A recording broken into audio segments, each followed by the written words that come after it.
Hi, welcome back to Nuts' Nook. Today I'm going to go ahead and earlier on my first break, I went and I pulled half of the red tomatoes. There's still a whole bunch out there, probably at least another 13 pounds. I did weigh these, and I have some here on my cutting board, and I have some still in my sink that's washed. And what I'm going to do with these is I am going to freeze dry some of them. And when I was putting those tomatoes from yesterday's video in the half-gallon container, the ones that were bigger were really hard to push down there. And I thought to myself, geez, what can I do? Sometimes you have to be smarter than the average bear, but I wasn't up to par yesterday. My breathing was incredibly bad. I don't know what causes that. Sometimes it just happens, and that is what it is. But anyways, so I thought to myself, I said, why can't I just use the gallon container with a wider mouth? And they would go right in there, and then just put some oxygen absorbers in there. Just sometimes it only takes, a couple seconds to figure that one out. But I am also going to, I've never used it or cooked with it. But I still have, like I said, I have another 13 pounds that can go out today. At least 13 pounds. I have 2 more rows I have to go walk down. And then I still probably have at least another half a bushel out there. So I thought to myself, a lot of people use the sun-dried tomatoes, and I'm not a fan of leaving my vegetables or fruits outside with the bugs. It just kind of really creeps me out. I mean, people that do it, that's great. I have a dehydrator, I have a freeze dryer. I'm not going to go down that route. So what I'm going to do is I'm going to cut these tops off. I'm just going to cut them in half because not all of them fit in this mouth of my 13 cup KitchenAid. And I have them cut on the size number 3 level, which is, not too thin but not too thick. And I am going to dehydrate some to use them as sun-dried tomatoes that's not sun-dried. And I'm not for sure if I'll store them in oil or will I just store them in a container. I'm not for sure. I haven't thought that far ahead. I have to get them dried first. And then I'm going to fill up at least the gallon container full of tomatoes, because a lot of times, like in the winter, I don't know about you, I know my mom and my sister felt the same way. We don't like store-bought tomatoes in the winter. Not that I can taste anything, but I will be able to taste something here shortly. And I have to admit, yes, it's not the best taste. And I thought to myself, well, why don't I just go ahead and get a whole bunch of my tomatoes that I know, well, I don't know it tastes good this year, but I'm pretty sure they taste good this year. And I will go ahead and slice those up, get them freeze dried. And then if I want them on my burgers or my sandwiches or my salads or whatever, it's still, because I'm not going to, when I put them on a sandwich or whatever, I'm not going to soak them in water. I'm just going to put them on the sandwich or whatever. And then what moisture is in like the meat or the mayonnaise or whatever have you is going to help reconstitute that tomato back to its original tomato-ness. So anyways, I'm gonna bring it down here. I'll show you my tomatoes that I have. Like I said, I got a whole bunch still in the sink. But I'm gonna go ahead and get these, the tops cut off. And then I am going to, I'll end up putting them in this stainless steel bowl. But what I'm gonna do is I'm going to go ahead and I'll show you one real quick. I'm going to go ahead and drop this in my 13 cup KitchenAid. And yeah, let me find my dropper thing. And then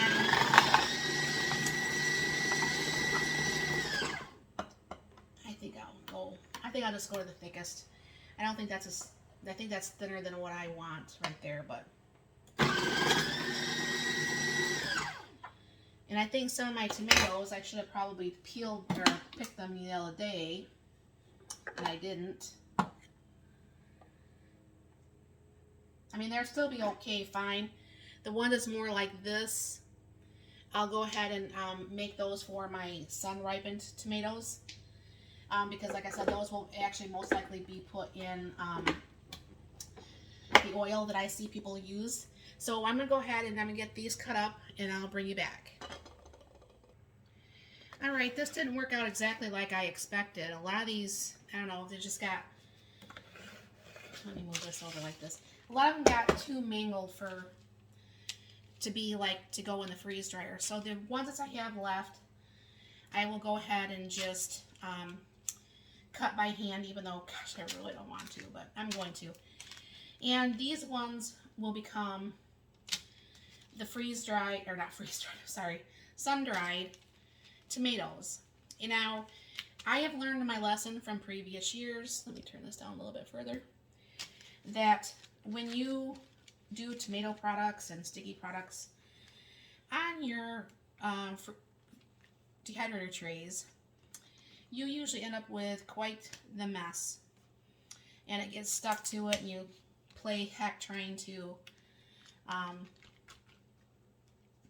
get it all unstuck from the liner. And I just don't, that's just too much work. I don't want to do that. So what I'm just going to do is do a tray like so. I'm trying to decide before I put them in, do I want to do I want to put any spices on there? I'm not for sure yet. And I will figure that one out before I put this in. So what I'm just going to do is line a few of these trays. There's probably going to be probably 4 trays, which will make it nice because maybe only about 3 trays.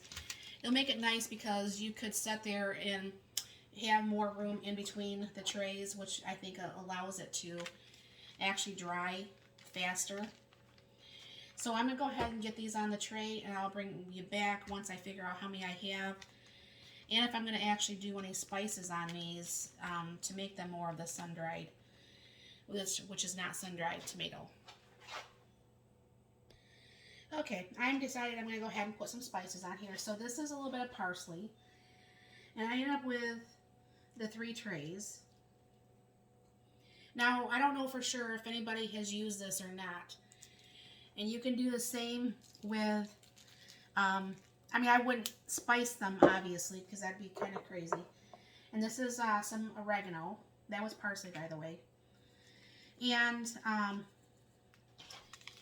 if you have a whole bunch of tomatoes and you just don't feel like dealing with them anymore because, you know, you just have too many tomatoes, then what you can do is actually slice them or dice them or make them a little bit smaller so it doesn't take forever. And this is garlic, by the way. And a lot of people will actually, once they're dry, and you can actually make them into a powder. And what some people will do is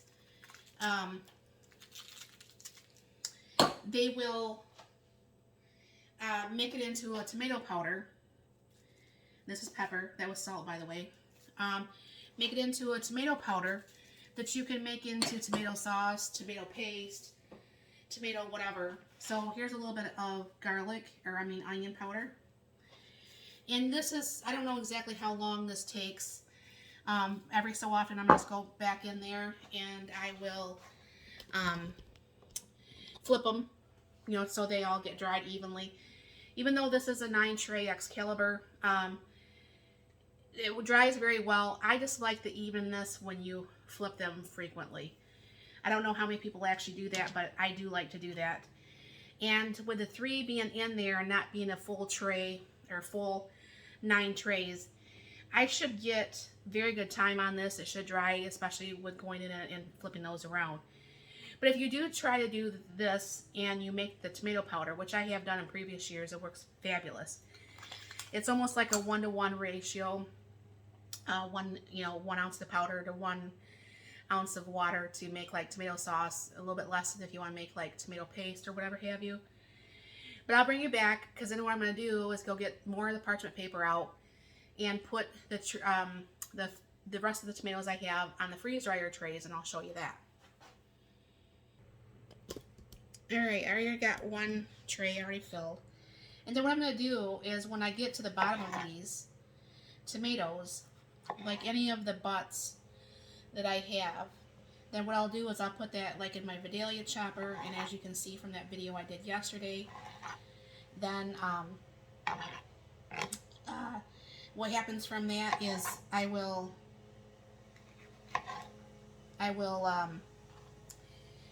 just put those in chops. There's almost about a waste of a tomato right there. Now, I don't know for sure how we ended up with one plant out there. It was actually yellow tomatoes. I don't ever buy yellow tomatoes, but you know, it could have somehow got in there when we bought them from the places we bought them from, because I had tried to grow some, and because my health wasn't all the way kosher yet, my heart wasn't completely into gardening or trying to start a garden. My husband suggested I did because he knew I would want to harvest.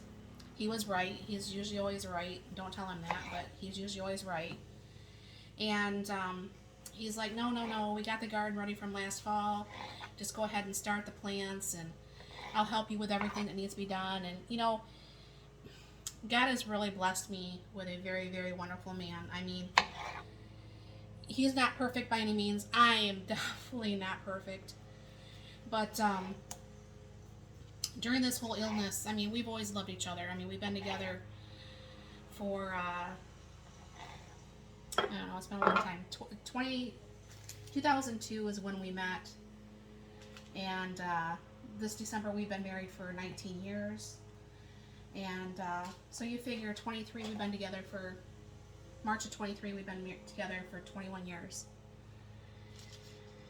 I can honestly say I love my husband more today than the day I met him, the day I married him, the day that, I mean, I love him.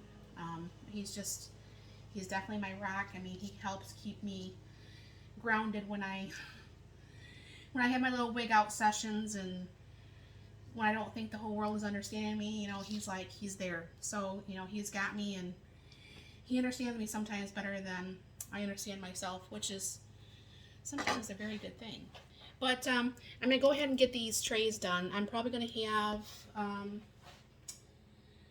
probably almost all 5 trays filled with the tomatoes that's going in the freeze dryer. And I'll go ahead and get those in the freeze dryer today.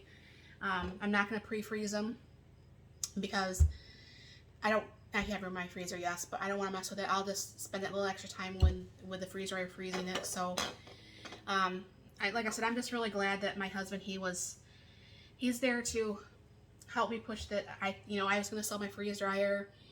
I wasn't going to put it in a garden, and I'm so glad he had the common sense to say, Ness, just chill, you'll be fine. So, anyways, this is what I'm going to be doing with some of these tomatoes. I'm not for sure if my husband's cousins are coming up Friday or not. I was hoping they were. I hope they were going to spend some of the weekend with us, but I don't know for sure if that's going to happen. But if there is any more tomatoes out there before they get here on Friday, if they do come here on Friday, that is, she really loves my homemade salsa. So I'll be making up a big batch of that to send her back home to Ohio with. And we'll get these ready, and then they'll just come out, and I'm going to put them in that gallon container with the oxygen absorbers, so they can actually not have to worry about fitting in just the wide mouth of a jar. So thank you very much for stopping by. You have a very blessed, very wonderful day. Enjoy the nice weather. It's a very nice day here in Michigan. So yeah, have a great day.